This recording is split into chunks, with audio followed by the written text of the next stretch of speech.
What up, everybody? Back again. Here with our time third grade mastery check. We are going to be checking today if you have mastered the third grade standard of 3.MD.1, which is telling time and doing elapsed time within the hour. We have 3 questions we're going to be doing. There is a printout that you can find in the description for the video if you want to have a worksheet to work on. Otherwise, you can just pause the video and solve it on your own piece of paper. Let's take a look at why we're doing this though. So our quote for these Mastery Connects is, "It is okay to fail as long as you learn from it," right? So hopefully you've mastered the lessons and the objectives that were taught to you for this mastery check. If you haven't even done them yet, you can check out our time unit and check out our playlist videos 1 through 4. Before you take this, if you're just using this to check your own answers before you take a test at school or anything like that, that's awesome. Thank you so much for checking out Instructabeats. But this quote is something we really believe in. It's okay to fail as long as you learn from it, right? So hopefully you fail during this video lesson and learn from it before you take your test at school, or you are just wanting to better yourself and you're here just to practice your skills, and that's awesome too. Let's dive into question number 1. So question number 1 says, what time is it to the nearest minute?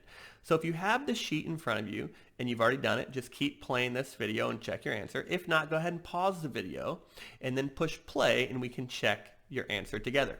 All right, so I want to know the time to the nearest minute. My steps that I know for this is I need to look at my hour hand first. My hour hand is very clearly between the 4 and 5, which means I look backwards at the hour I just passed. So my time is 4 for my hours. And then I'm going to skip count by 5 starting here, right? So 0, and then this would be 5. I'm not quite to the 10 mark, so then it'd be 6, 7, 8.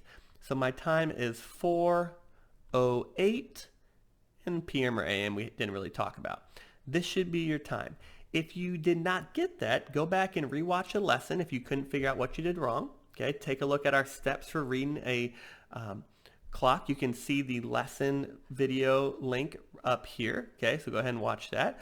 If you're ready to go and you got that one right, let's check out question number 2. All right, so my question for number 2 says the clock below shows the time.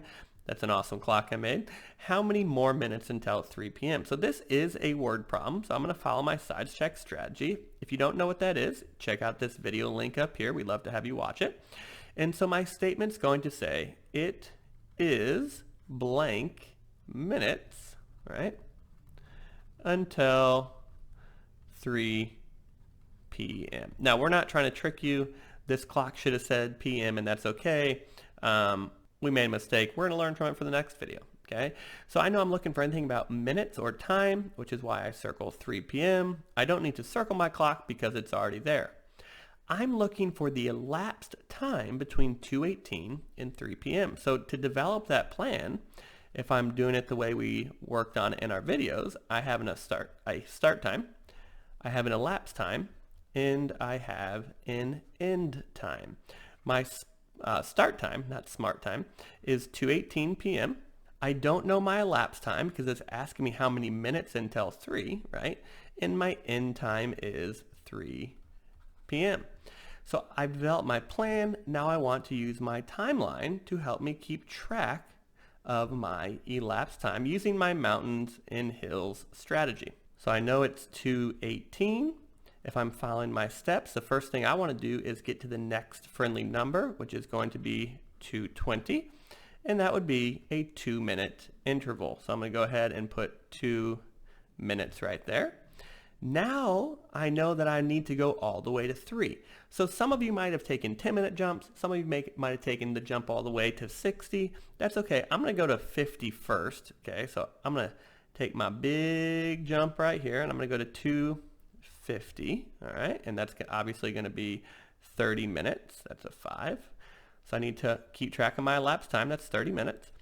And then I know that at 60 minutes, the clock resets, right? And so I need to go from 50 to 60 because once it gets to 60, it's going to reset back to 0.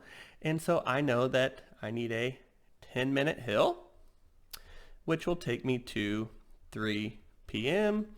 So I'm going to mark my elapsed time there.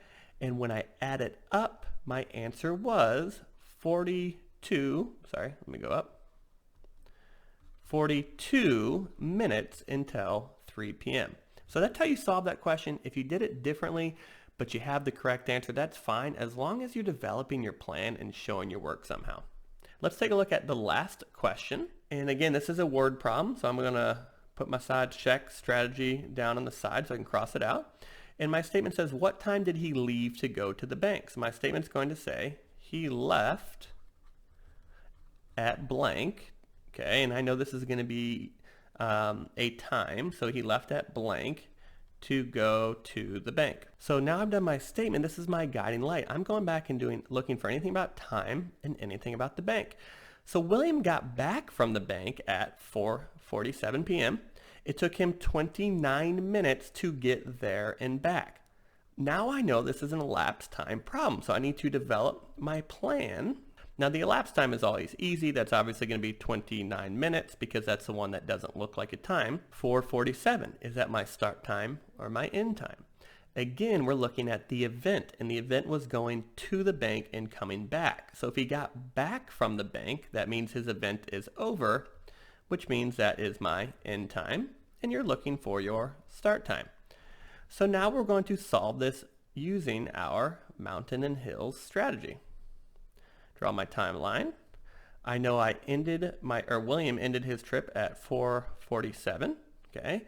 And then, oops, let me make sure that looks like a 7, because sometimes if you're at a 1 and you solve it, you do everything right, but you wrote down the wrong number, that is very frustrating, okay?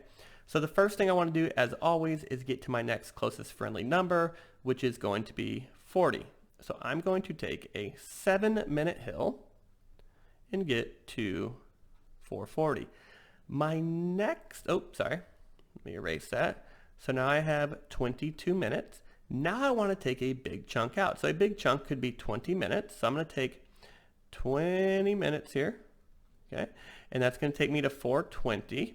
And then when I subtract that, I have 2 minutes left. And I'm going to move this down so I don't run into it. Really, the hardest part about any math is being neat. So now I have 2 minutes left to my elapsed time. So if I take 20 and subtract 2, I'm going to get 18, which means once I subtract that, I have no more elapsed time. William left to go to the bank at 4:18 p.m. So hopefully our strategies were able to help you. If not, you can always go back and check out our videos. If you hadn't done our videos yet, we invite you to go back and check those out. You can find them at our YouTube page under the playlist Time, or look in the description for this video and you'll find the first link there. As always, we really appreciate you taking your time to do math with us today. Please like and subscribe to our channel if you have not done that. You can check us out on Facebook, Instagram, and Twitter. We would love to have you join us on those social media platforms. We try to do a good job of posting daily things on our social media, so we'd love for you to check us out there. Thank you so much for spending your time with us. Instructabeats, out.